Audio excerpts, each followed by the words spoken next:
Okay, as we head into week 3, what I would like to do is to touch on some things related to the submission of the rough drafts. There are some finer points that I think are worth discussing quickly. This will, of course, come at the end of week 3, so it's on Saturday the 1st that you'll be submitting the rough drafts. Point number 1, you're going to be submitting these rough drafts in 2 separate places. You're going to make 2 submissions of the same rough draft. The first is going to be in the assignment segment, which will come to me for instructor feedback. The second will be to the discussion board for the rough draft. That's where the peer reviews will take place. So that's point number 1, is make sure that you submit it in both places.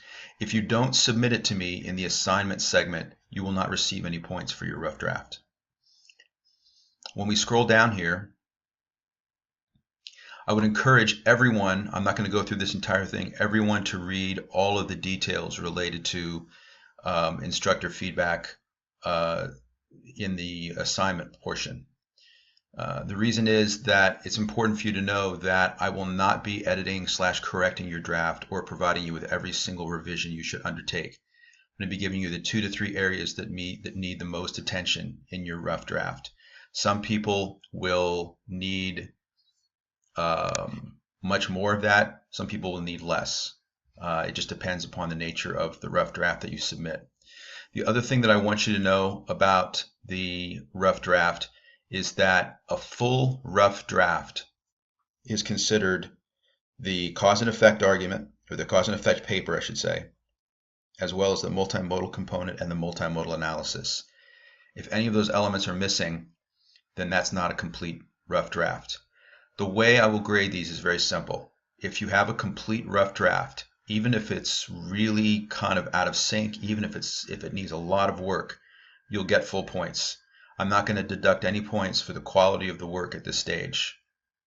However, if you're missing any portions of the rough draft that should have been completed, that's where you will lose points for this assignment.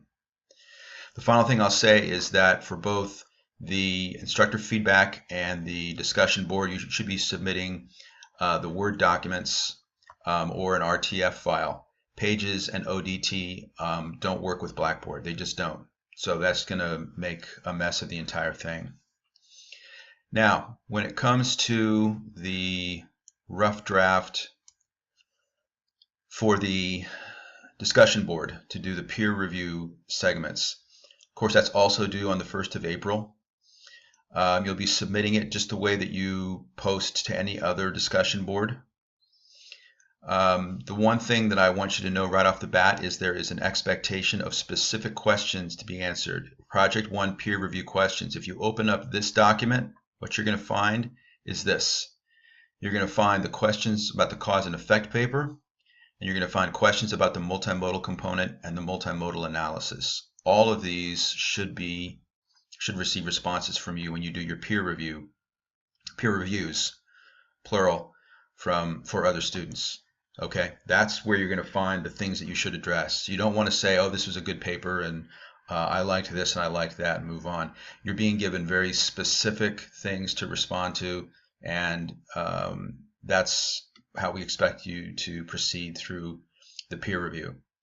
And it's 2 peer reviews that you need to complete. So the reason that this is so important, and it's so important that everyone understand this, is that for people who post a rough draft and then only complete 1 peer review, somebody somewhere is doing without the 2 peer reviews that they're expecting to get, which is not fair. It's not fair to whomever is not getting the second peer review. Or in some cases, some people don't get any peer reviews if it works out such a way that nobody posts a review. The rule is this. You should be posting your peer review to a person who posted their rough draft immediately before you, and the person who posted their rough draft immediately after you. It's that simple.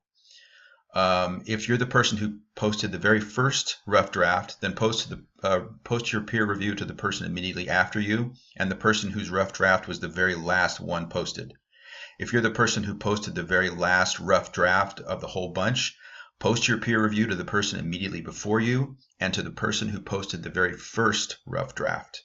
That's how you do it, so that everyone is sure to get 2 rough drafts. If for any reason the person immediately before you or immediately after you has already received two peer review responses, go elsewhere and look for someone who has only received one. That's what we're going to do. That's our best way to approach it. Okay? But be careful in how you do this, because we want everyone to get two peer reviews. It's simply not fair if anyone is shortchanged on that.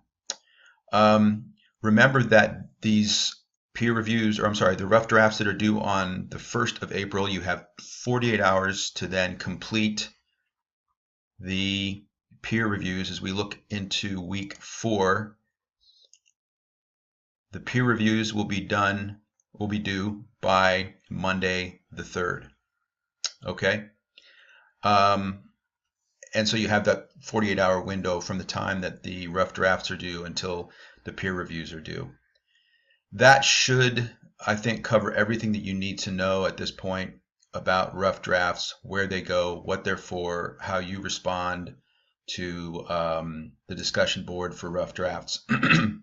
If at any point in preparing your rough draft or going through the process of peer reviews or anything else, you have any questions or concerns, please let me know. It's important that you let me know as quickly as possible. That way we can respond to it. When it comes to my reading of rough drafts, the last thing I'll say is this. I will always read the rough drafts in the order they were submitted. So the ones that are submitted first are the ones I'll respond to first. When I have the whole flush of them that are handed in the hour or two before the deadline, I actually go through and I sort them by time that they were submitted. So those of you who are submitting the last few minutes before midnight, those are going to come at the very end, and they will be in the 5-day range of when they were submitted. Is when I'll be getting you the feedback. So as we close in on this, let's everyone try to remember all the details that are important to make this come off as smoothly as possible. And again, any questions, just throw them my way.